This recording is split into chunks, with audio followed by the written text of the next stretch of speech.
nuclear pacifist. One such person was the famous British conservative evangelical John R.W. Stott, S-T-O-T-T. Well, he did not coin the term. He endorsed the term as appropriate for his own perspective. Nuclear pacifism is abstaining from the use of nuclear weapons. It's not full pacifism, but it's a position that many have adopted.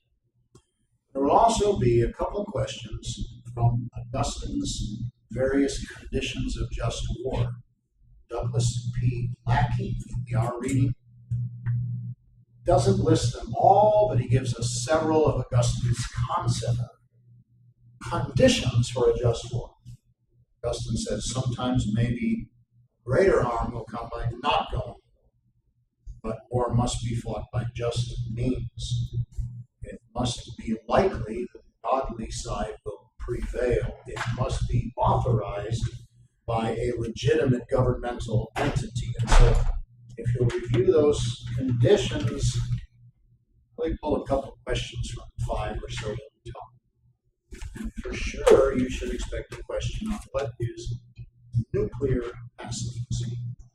It's a modified form of pacifism that refuses to participate in nuclear weapons.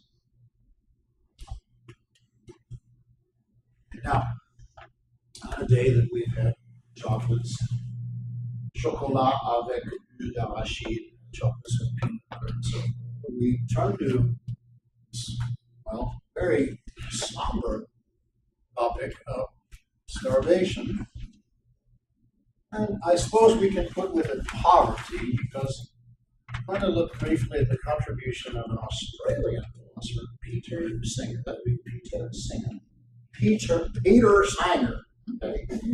Peter Singer says, Peter Singer, who has a solution, he says, to poverty. And he says, he meets the philosopher and says, look, you know, my solution, it sounds a bit like Anna. I'm willing to hear another option. But until then, this is my solution. And we're going to see what he says, so I can smell and test question part 2 coming from that part of the lecture. Why we covered at this point is obvious. What often follows war? Starvation, poverty.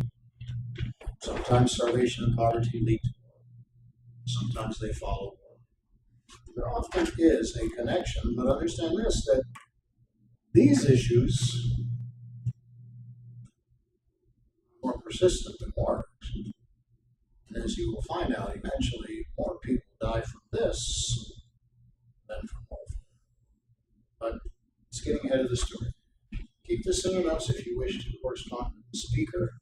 Email address, Anthony Buzzard. There is no underscore here. Just Anthony Buzzard at mindspring.com. Now, I'm going to put a number on the board. Some of you might know the answer to this. Some of you might guess. We're going to talk about the subject of starvation and poverty. I shall write on the board a very, very specific, very precise number. 2,987. The next number I give you in a few minutes will be a rounded, generalized number. I might test you on that. I'm very likely to test you on this specific number. The reason for 2,987. 2,987.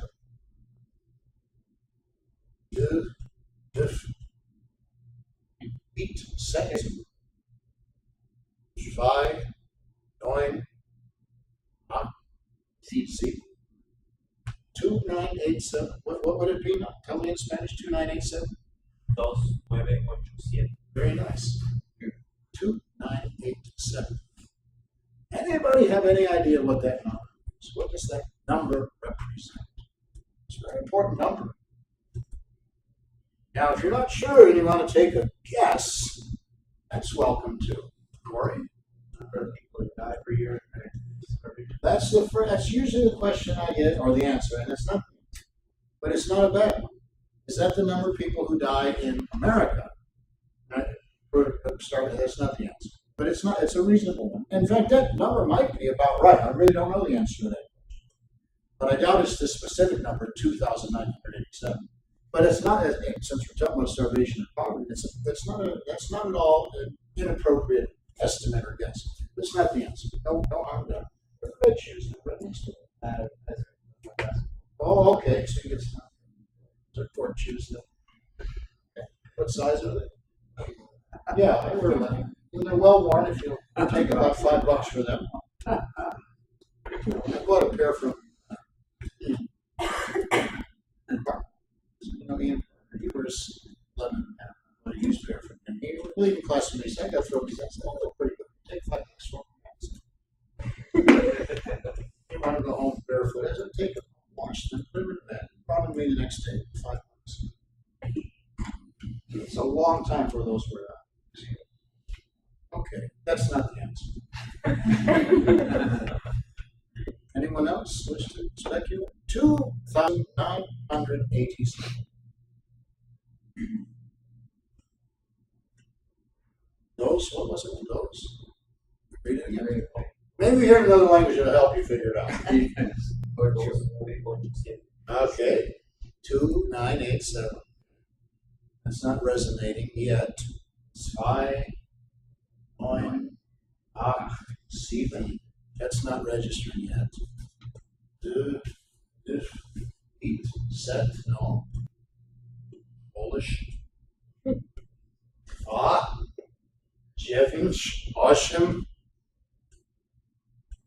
7.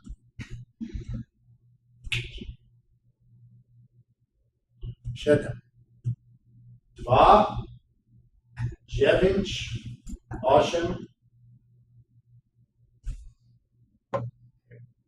7. By the way, in Polish, 6 is 6, just isn't it? 7's not like 7. Yeah, it's very simple. Yeah, quite simple. But that's not it either. It really doesn't have anything to do with specific Polish or French or German or Spanish. But the very specific number is there's one answer to this question. 2,987. I'll give one hint. It comes from an event in history that took place when most of you were probably about 6 years old. You're old enough to know the event, though it's not as obvious an event to you if you're 30 or 40 than if you're, say, 19. I'll give you another hint. It came from years specific. It comes from the year 2001. Give you another. The month was September. Give you another. Yes. There you go. Specifically the Twin Towers. It's the number of people who were killed September 11, 2001. 9/11. Okay, so here we go. On September, these resourceful Democrats, they figure these things out. So here we go. At 9/11, so Republicans and people figure this out. 9/11. On that day in the Twin Towers, 2,987 people killed. Don't soften by saying they passed away. I was particularly frustrated by America at that time. It was America's foremost preacher, Billy Graham, said, "Well, we shouldn't be all that sad because those people went to heaven." It's very dastardly.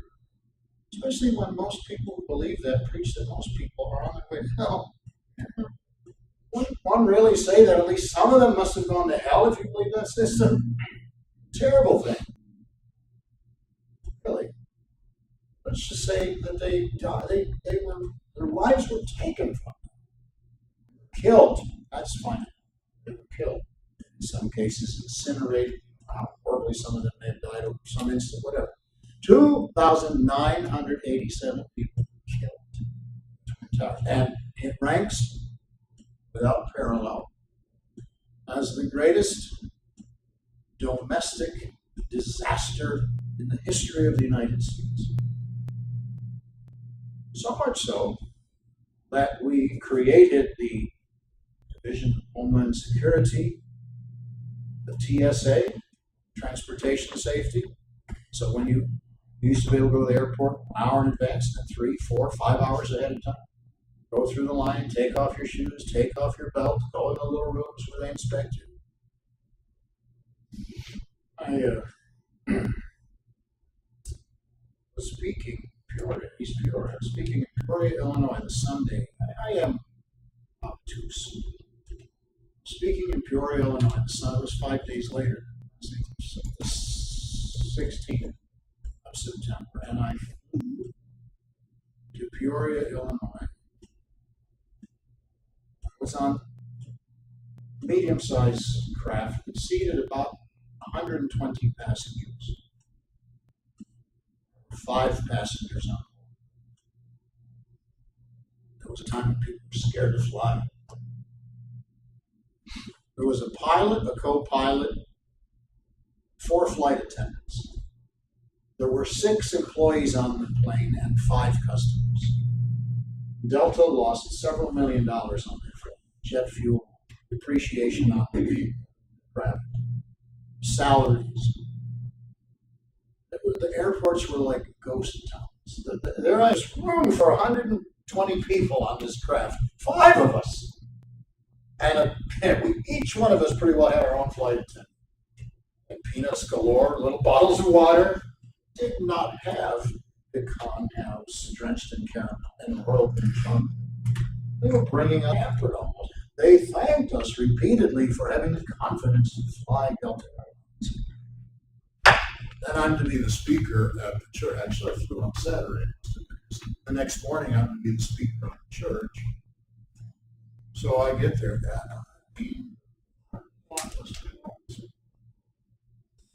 and I thought, oh yes, when old brother Brian comes to town, they'll come out to hear what he had. I didn't realize, of course, that was the biggest church attendance Sunday in American history. That's a fact. It was the biggest church attendance, surpassing Easter, Christmas, the whole shebang.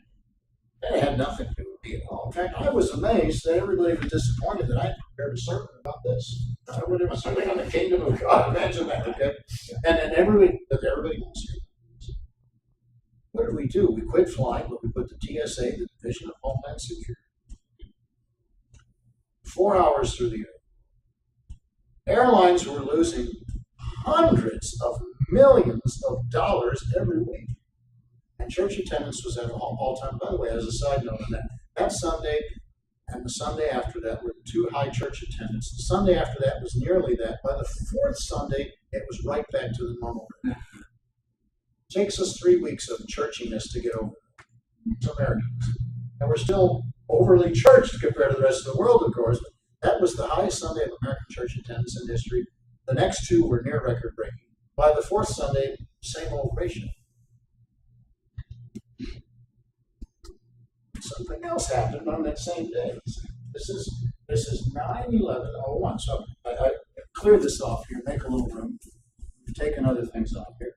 Let's put it here. This is about right. This is an odd one, but I'm going to give you here a rounded number on the same date, 9/11/01. Here's this number. It's an estimate because we can't really calculate this one with the exactitude of this, but I can assure you from very reputable sources, this is accurate within about 2%. What's 1 or 2%? We're talking 33,000, well, maybe by 50 people, 100 people, a couple hundred people. Anyone have any idea what this number is? The same day, September 11th, 01, 2,987. Well, we got that. That's Twin Towers. But on the same exact day, September 11th, 2001, 33,000 is what? Anyone? On that day, that's the number of people died, not this way, but worldwide. That's the number of people who died of starvation. Except I have to be more specific. That's the number of, worldwide, that's the number of people aged 2, 3, 4, or 5. Children who were 2 years old and not yet 6. That's the number that died of starvation on that same day. Now, the first thing I'm going to ask myself is, I wonder, well, boy, you talk about an unlucky day. September 11 must really be unlucky because, as disastrous as this was, 11 times more people died on that day of starvation. What is so unlucky about September 11th? We'll come. Here's the thing. Okay, what happened now? News reports, videos, soon TSA, church attendance, 4 hours to the airports, taking your shoes off, belts.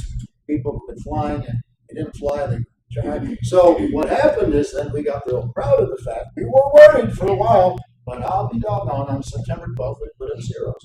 Nobody else died. We were, I was old enough to remember they expected there was going to be another one. They're going to hit Los Angeles this time. It's going to go to Boston. It's going to go to Florida. It's going to go to D.C. In fact, what happens on this day, numbers got a lot better here. And it wasn't because we had Homeland Security and TSA. There wasn't time to put, obviously, there wasn't yet time to put that into effect.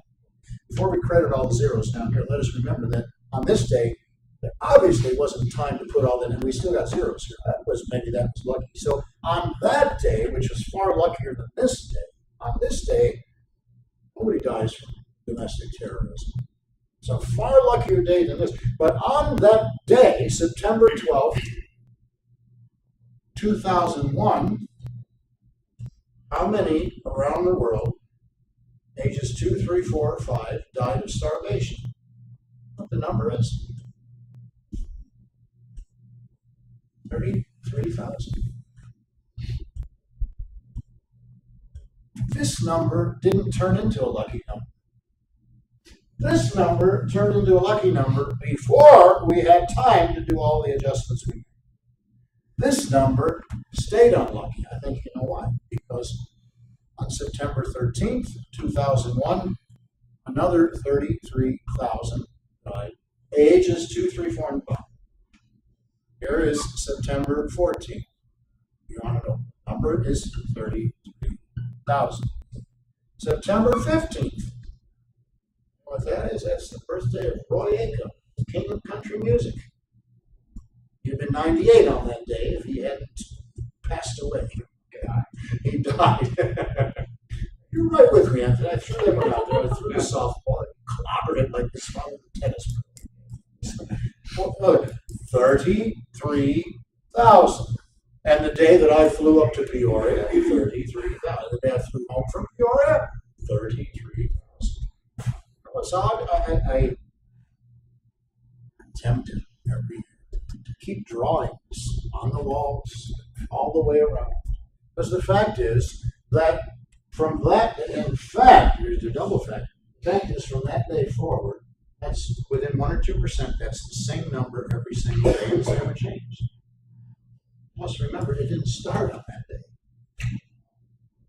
But we got prior to that, and the numbers persist in reverse direction. 33, do the math. What is 33,000 a day? That's 1 million per month. Roughly. 30 days. Brother Brian, some months don't have 30 days. Well, some have 31 days and one has 28. They're actually an average of more than 30 days per month, right? 12 months, 365 days a year. Extrapolated, that's the term. Rounded up to 1 million per month. How many is 1 million per month? Oh, that's a pretty easy number to do. 12 million per year. How many years has it been since 9/11/01? Well, it's been over 13 years. So let's round down. Let's be conservative and not make this sound like a horrible disaster. Let's say, in low numbers, 150 million have died of starvation in that same time. Oh, and ever since then, we've been putting up zeros here at a cost of hundreds of billions of dollars. We've put up zeros here. That's good. I'm not happy about that. This number doesn't please me at all. I'm distressed about this. I like the zeros a lot better. Very distressed about this because it never ends. It didn't start here. It went back for couple decades prior to that. Keep in mind that this is not the total number of people starving to death. This is just children ages 2, 3, 4, 5. Those who are 2 years old and not yet 6. Now, that's 150 million since this. Now, here's what we do when we think of this number. Wow, and it's I'm not diminishing this tragedy. People went to work, never came. Some, of course, who were killed were emergency responders. Some were financial people, secretarial people, office cleaning people, whoever. I think we could say that none of these 2,987 deserved that instant or death. Could we not also say that these 33,000, 2, 3, 4, and 5-year-olds did not deserve to die of starvation? If these folks are innocent victims, and I think in general we have to say they are, then at the very least, these 2, 3, 4, and 5-year-old children are just as innocent as these people. This number has gone 150 million. Some of you know this because you're studying students of history. The greatest period of international distress and death from warfare was the Second World War, which went on for about 6 years. 50 million were killed. That's the worst we've done. And I'm not admiring the numbers that killed 6 million in the Holocaust, in the Pacific Theater, in the European Theater, a total of 50 million. That's about 8 million per year. More people, still, 21st century, new millennium, more people ages 2 through 6 are starving to death every day than the average is of the people who were killed in the worst warfare in the history of Western world. And everybody is informed about this number, and maybe not. What is this? How many of you knew these numbers? Anybody? Really? Somebody should be on cable, Fox News, CNBC. Yeah. You don't read. You don't pick up the Wall Street Journal. You don't go to the. Do you ever go to the obituary section and they prophesy? Well, today about 33,000 are going to die ages 2, 3, 4. Why? What is it that either we're so informed about this number, or we're oblivious to it? We do not care. Yes. I remember I talked about this a little bit. Yeah, very loudly to make sure with this roaring noise they can. Sure. Okay. I talked a little bit about this in our ethical ecosystem chapter. Yes. All that. Yes. Basically, stated that it's because we tend to see it as a statistic. It's not localized. It's not considered a crisis that we have. You're correct, and we will talk about that. That's one of the reasons. You remember, in fact, that came up in ethical egoism. Because ethical egoism says, even when we know that, most of us admit we didn't know this, or we've forgotten that it didn't register. Ethical egoism as a theory, E5 and Rand, ethical egoism says, even if you know this, it doesn't matter. You have no obligation, and you really shouldn't care about this unless caring and doing something about this makes you feel better. Being a humanitarian makes you sleep better at night by helping a starving 3-year-old. Okay, but you're not really doing it for her good. You're doing it for your own. And it's really I think it's a very warm person. I'm biased. I don't like Eve. Rachel's doesn't like Eve. See, it violates our sense of justice. You think how fortunate we are, really. You say, well, I'm at USI, I'm not at IU. Poor me. I'm not at Vanderbilt, not at Oxford, wherever. I'm at, look at how well we do. Vehicles, nice clothes, beautiful size 11.5 quart shoes that I am. T-shirts, hoodies, sweatpants, jackets, food galore. The meal plan they give you here, like what, $12 per meal, whatever you eat. Eat your to the point of explosion. Gonflé. That's fantastic. The French word for popcorn is le maïs gonflé, exploded corn. Bursted corn. Popped. Exploded. We could bloat like gonflé. Ethical egoism says we have no obligation we don't have any obligation. The only time we might help is if it makes us feel better. Remember the story of Abraham Lincoln, right? Was on the test. Most of you got that question right. Lincoln stops the train, helps the muddy pigs get back in the train, and they say, "Oh, Mr. Lincoln, you're quite a gentleman. You help muddy pigs." Yeah, I didn't help the muddy pigs, help the muddy pigs. I wouldn't sleep well tonight. It would bother me, so I help the muddy pigs to make myself feel better. I'm really selfish. We don't know if he's being serious, facetious. Point is, ethical egoism says, don't bother with this unless it makes you feel better. But most of us would say, no, now that we know this, not to do something. If we can. But the immediate objection is, well, it's going to take a lot of money to feed all those people. Well, if there's not an ethical objection, there wouldn't be under E5. Most ethical theories would say you should do something. Utilitarians would say everybody counts. Every member of the moral community counts. Even those who are underprivileged, disadvantaged, homeless, they still count. Kant would say, yeah, there's a duty. Aristotle would say, let's be virtuous.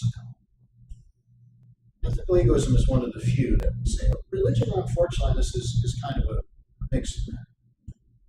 I think if you take the ethics of Jesus in their untainted form, he says help. Even Paul, of course, in Galatians says, let us do good to all men, especially those who are of the household of faith. But there is the first half, let us do good to all.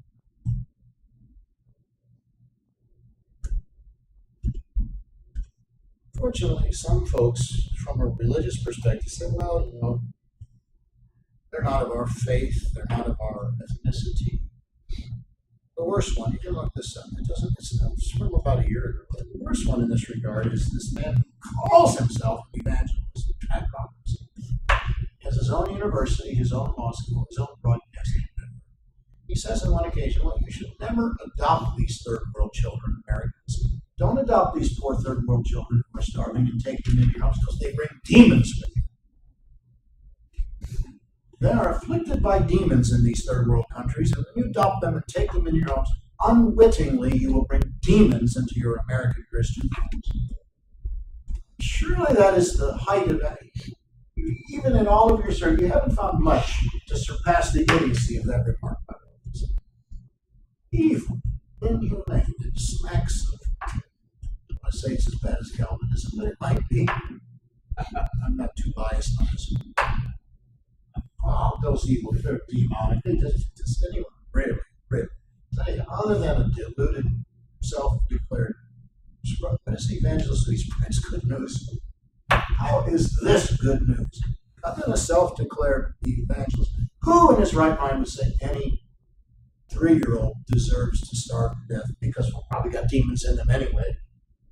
I'm not sure, by the way, if you study the New Testament, I'm not sure that starving the child kills the demons anyway. I think if you study it out, if Pat would read his New Testament, the demons go somewhere else. So starving the child doesn't extinguish the demon anyway. And it's beyond idiocy. One of Anthony's quotations, several dozen I've enjoyed of the recent visit, but probably among my favorites is when religion is done badly, it's worse than atheism. It's the word. Religion done badly is the worst thing. Religion that would say, well, don't adopt those starving children because they'll bring demons into your American Christian home. It's absolutely absurd. Pity if you would imagine, say, the 3-year-old from Uzbekistan pleading and saying, but I really don't have demons. Looking at those eyes and casting the judgment, a man who calls himself a spreader of good news told me not to adopt you because you're demonic and you'll contaminate my American. I think it is beyond sick.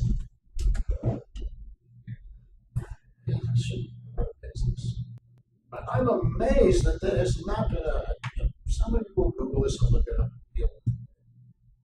If I wasn't confident that this kind of stuff was, I wouldn't dare stand here while Carlos Jimenez is recording this. Okay, I'd be getting certified letters from Virginia.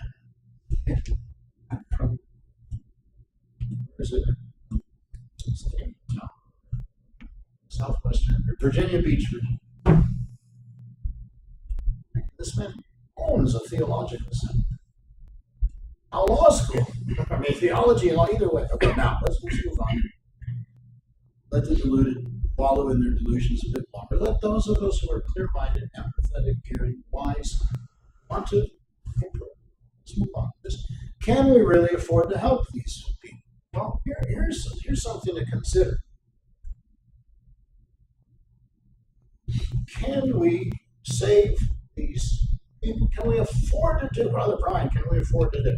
Peter Singer, at the time he wrote this, says he's done the math, and on average in the third world, that's where most of these children are, the so-called third world, pick the term you like.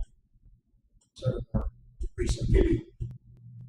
He says you can take on average a sickly, not little, you can take a sickly 2-year-old child and transform that sickly 2-year-old to a healthy 6-year-old. And along the way, medicate and feed that child for a total of $240 total for 4 years. $60 a year, $5 a month, 17 cents. Because money in the third world goes that far. Sir Anthony has traveled to Malawi.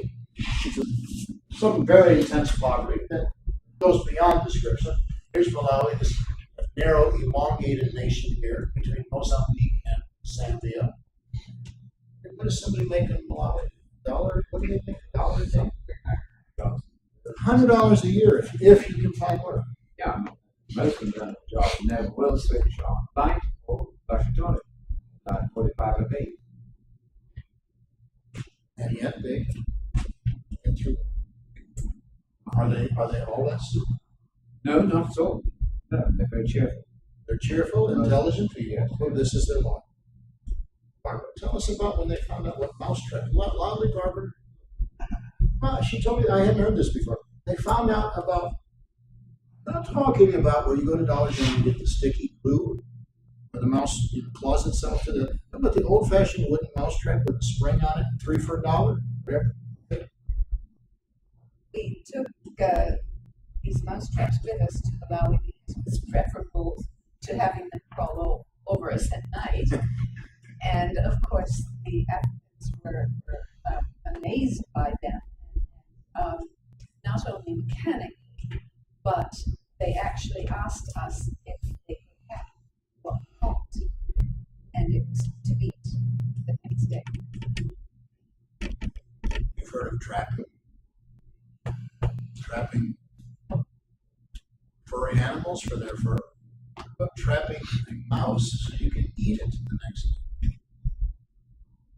wasn't that they were impressed with the mousetrap that keeps mice from crawling on you so much as this is a source of food, this mechanical apparatus, which costs 30 cents, so it's rather expensive by the, 30 cents to them is more than 30 cents to us, but you could buy it, if you could make it in Malawi, it was 2 cents for it.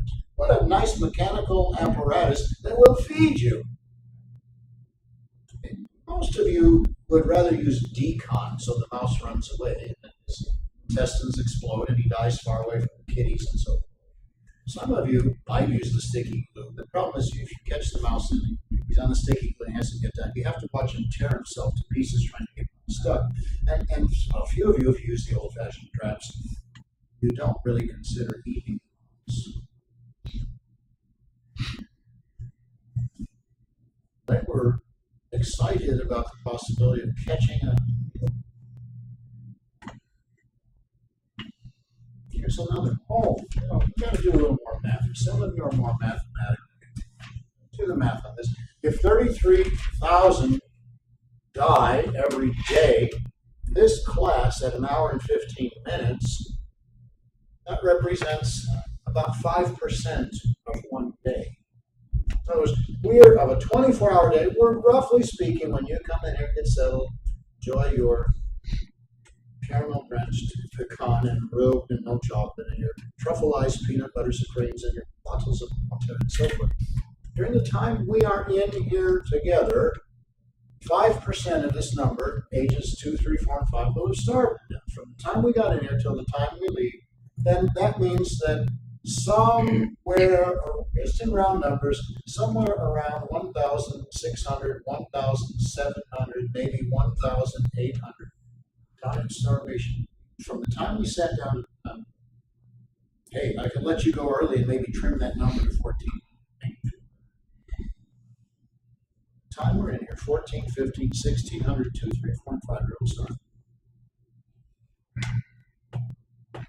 Again, when 2,987 undeservingly so individuals were killed, murdered, destroyed, we spent hundreds of billions of dollars since then. We spend 17 cents a day to save the life of a 2, 3, 4, or 5. Here's up billions, put up zeros, 17 cents a day, the number stays. On something from E5 that hints at it, we're now developing that further. There's a great contribution by an American philosopher named Milan Engel, E-N-G-E-L, from DeKalb, Illinois, philosophy professor.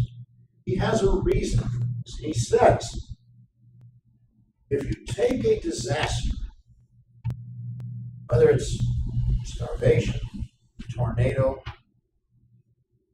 hurricane, tsunami, if you can take the results of a disaster and if either or both of these occurs, you can disperse it, spread it out far enough, or keep people from seeing and tasting and touching and smelling, then people won't do much, if anything, about it. We don't know these facts, but on top of that, where are these 33,000 starving? It's not in one city or one village or one nation. It is, turn to the map, it's always handy to have these beautiful maps on the world. The cost of this map could probably save the lives of 15 or 20 people for 3 or 4 days. So lots invested in this map, might as well use it. You take this whole map of the whole world, 33,000 somewhere, some here, many here, 33,000 will starve to death. But you scatter 33,000, 2, 3, 4, and 5-year-olds, not adults, not teenagers, not adolescents. You scatter the 33,000 deaths across the whole world. Nobody really seems to notice. Let's rephrase that. Let's be accurate. It's being recorded. Most people. Obviously, some people. It's documented and he's challenged. It's provoked us in the good sense of the word. It's not Bible say to provoke one another to love and good works. Provoking is not necessarily bad. It's stirring up, challenging. Let us provoke one another, King James. Let us challenge one another, stir each other up to do something that's good, regardless of one's religion or opposition to religion. So, what if this? Let's imagine a hypothetical situation. I understand in philosophy, we often have to tell an extreme analogy. You have to really tell an almost unbelievable story to make the point. But this is, remember the attached violinist, for example, that really hypotheticals, but it makes a point. So here's the point. What if by air and boat and rail and ox cart and canoe and kayak and whatever, what if you and I and many others could scour the whole world and round up 33, what if we could locate the 33,000 who will die in the next 24 hours and get them all together in one place and put it on video? Carlos, with many other cameras, could capture the whole thing. What if we did that and 33,000 died in one place in full view, put it on the internet, but 100 million see it? I can't estimate how many millions, perhaps billions of dollars of money. If we said this is also going to happen tomorrow, and if you get on here right now, we can stop it. And there's a link for PayPal, Visa, check by phone, get on the 800 number, whatever. You say, what would be more hideous than gathering 33,000 2, 3, 4, and 5-year-olds and watching them starve to death? I don't know what's more hideous than that. It's equally hideous as leaving them scattered and letting them starve. The other illustration I use is this, because in my travels, I've spent a lot of time in southern Missouri. I still now actually live in southern Missouri. Two cities in Missouri have about 33,000 people. One is Joplin on the west side, one is Cape Girardeau on the east side. So you take a city, or Beloit, Wisconsin has about 33. There's a city, I'll have to look it up. Find a city in Indiana that has 33,000. Imagine that city if you prefer. I can easily imagine Cape Girardeau. I often drive through the 5 city. Imagine if one morning I came to Cape Girardeau, every single person had died there. Or Joplin, Missouri, or Beloit, Wisconsin, and there was not a single person still alive. Now, obviously, we'd fly in investigators, we'd make reports. Someone like me also drive home the fact of how massive this terrible thing is. I don't wish this upon Cape Girardeau, or Beloit, or Joplin, or any city of 30-some thousand, any state or any nation. Illustrating. Engels says, I think he's right. Psychologically, we are so predisposed that if disaster is dispersed or it is detached, we won't respond to it. If, for example, one tornado in one town kills 200 people, more money will come in than if on the same day 10 tornadoes each kill 20 people.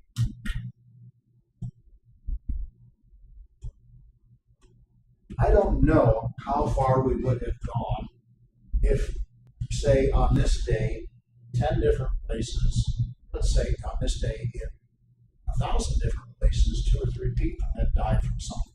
But what happens when all 2,987 die in the same structure? TSA, Homeland Security, tens of billions of dollars. Shoes off at the airports, 4-hour lines, take your belts off, go in the little rooms to watch, because of all that. Why aren't we doing it? Okay, some of the reasons: we can't afford it. Here's one on that, so can't we afford? Here's another. Not just starvation, there are children who die from illnesses. One example would be respiratory infections. I don't know the current statistics. It's about 200 a day die from respiratory infections. Most broad-based antibiotics, cephalosporin, will solve their problem. Most of their lives can be saved at a cost of, per life, 28 cents. You have a 3-year-old, and she's a sweet little 3-year-old in Asia. She's coughing and wheezing and gasping. Would you really walk by her? You knew you could save her life for 28 cents. Why would you walk by and let her gasp herself to death? Would you say, my gosh, you surely had to go 28 cents? Most of us, if we had to, we'd figure out we'd eat these bucks. There's $5 to save 19 bucks. We can't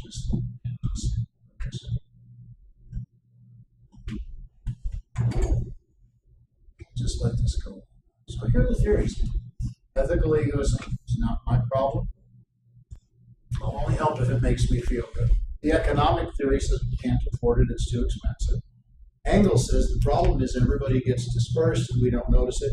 But some people, like Peter Singer, weigh in on the matter and say, yes, but now that we do know, well, what can we do? Now, Peter Singer is perhaps the single most famous philosopher in the world today. Certainly one of the 5 or 6 most famous. I might even call him most notorious. Singer is known for his contributions in 2 areas.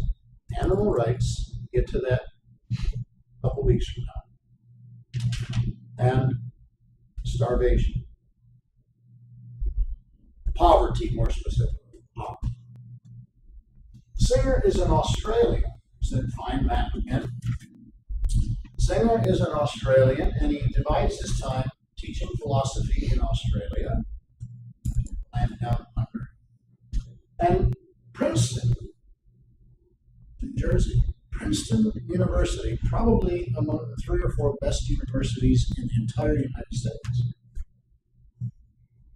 When Singer came to America, there were a fair number of people who protested and said his way out, weirdo views. We can't have Americans paying to let this guy teach.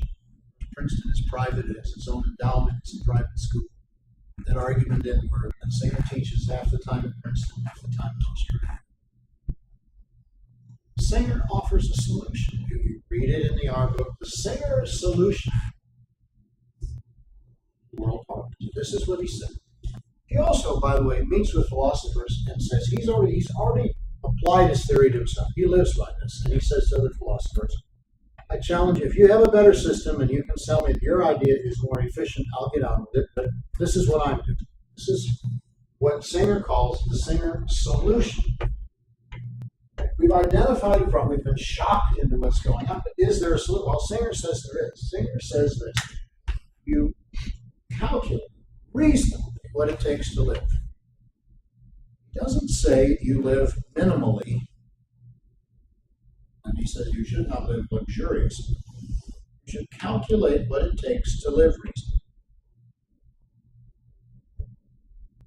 Anything beyond that, you should give to help poverty, to alleviate poverty, to help the impoverished, to alleviate poverty. So you take the example of, say, there is a couple and they decide that they need to change the numbers up a little bit. They need $46,000 a year to live. They have a vehicle, they have to pay groceries, they have to pay rent or mortgage, they have to pay utilities.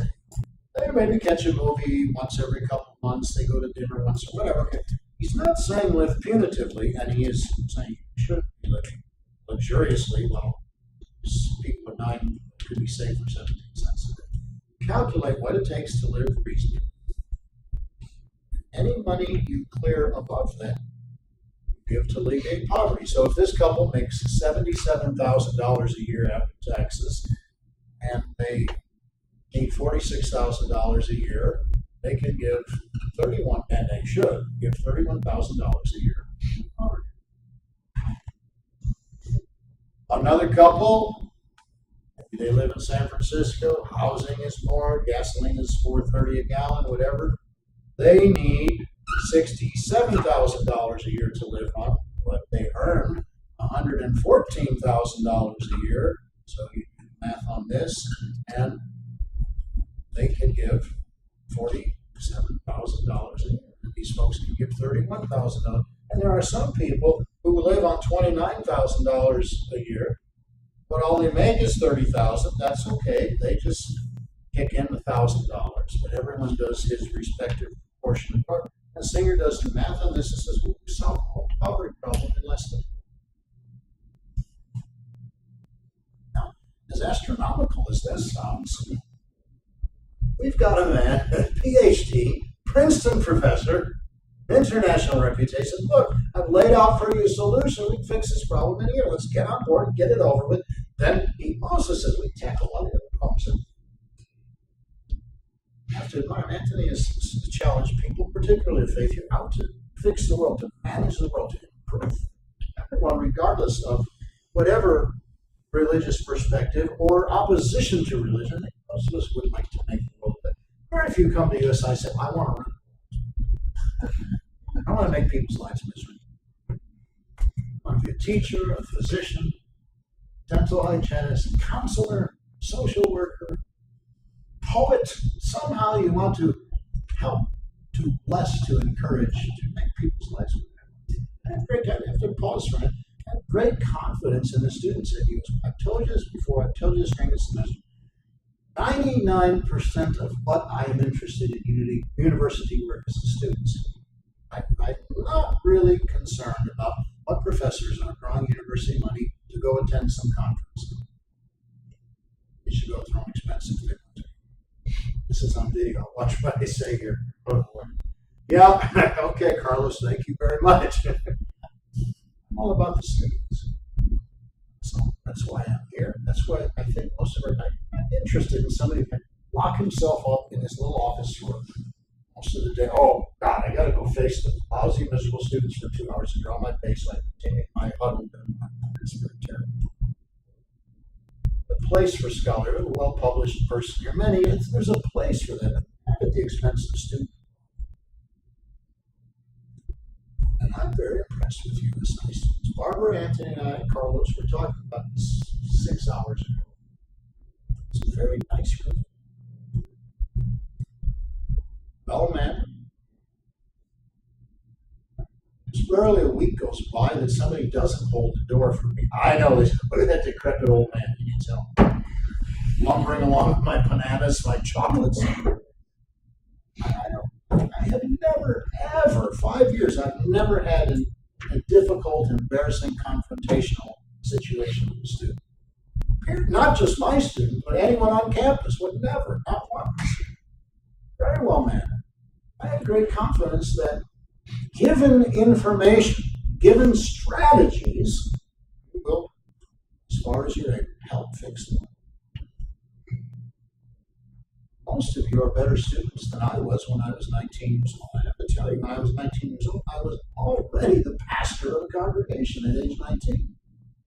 But I was not as good. You've got advantages. You get more informed education, internet access. It's very good. Oh man, I think that we can go somewhere with this. And Sanger says this is my solution. But here's what I'm getting to about the students themselves. How this is an interesting one. Think before you serve. Most philosophers have read Engel. Most philosophers have read and heard of Singer. So on average, when it comes to helping the poor, the starving, the impoverished, do philosophers do more or less than other professions? In other words, if you have a philosopher who earns $60,000, an electrician who earns $60,000, an accountant who earns $60,000, of the three of them, does the philosopher give more or less to help the poor than the electrician or the accountant? And the answer is actually, the philosopher gives about the same. Apparently, our own study of ethics hasn't yet compelled us. We're reading the wrong theories or we're hiding behind excuses. It doesn't mean philosophers are bad or electricians are bad or accountants are bad.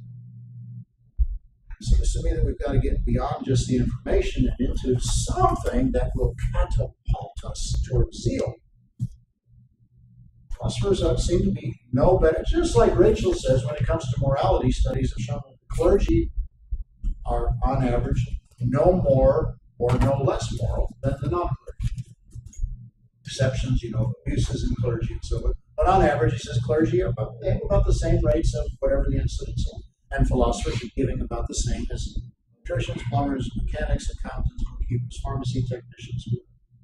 But I do say this in defense of Mississippi, just the last few minutes. Say this in defense of Mississippi. Most of you know that Mississippi is very poor by American standards. On average, per capita in Mississippi, the income is the lowest of all 50 states.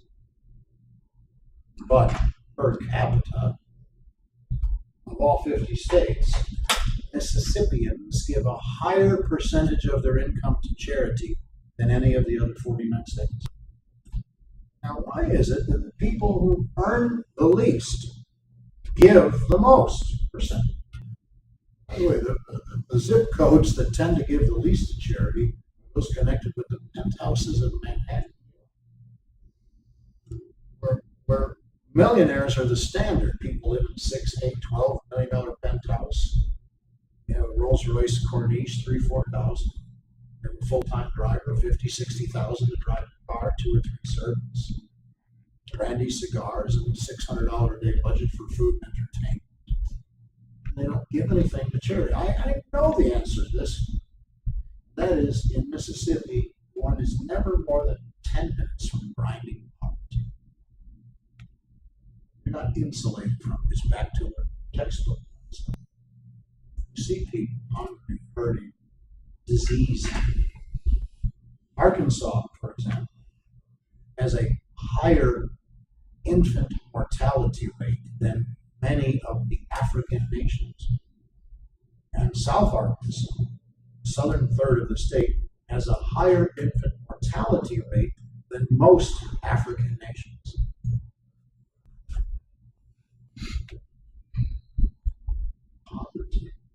Mississippi poverty, Louisiana poverty.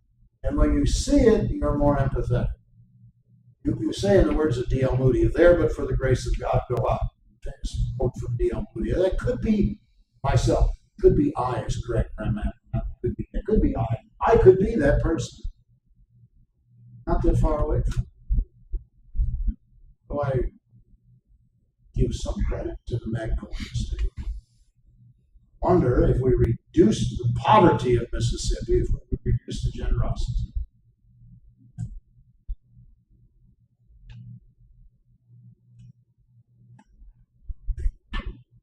Yes, sir. Let's hear from the president of the Democrats. State with the highest poverty rates also states who do their against the policy they accept. So what's that? Say that again slowly and loudly. I said the states with the highest poverty rates in the United States, the South and Midwest, they're the states that have been the most conservative will go against so all deep pay cuts and Medicare and welfare, yet they're the highest taking it. Yes. Yep. So how's that work? How you preach against it when your state really survives off of it? Are you asking me why they do this? Yeah, like what's the I don't know how I know very why I've been in Carolina. That's fine. Yeah, and the Carolinas do considerably better, but here North Carolina is far ahead economically of Mississippi. Still above average national, below average national. Probably South Carolina considerably below. Carolina actually ranks about of the states. South Carolina's below Mississippi, Louisiana. I have seen in the Deep South cultivated attitude that that's what the federal government is there.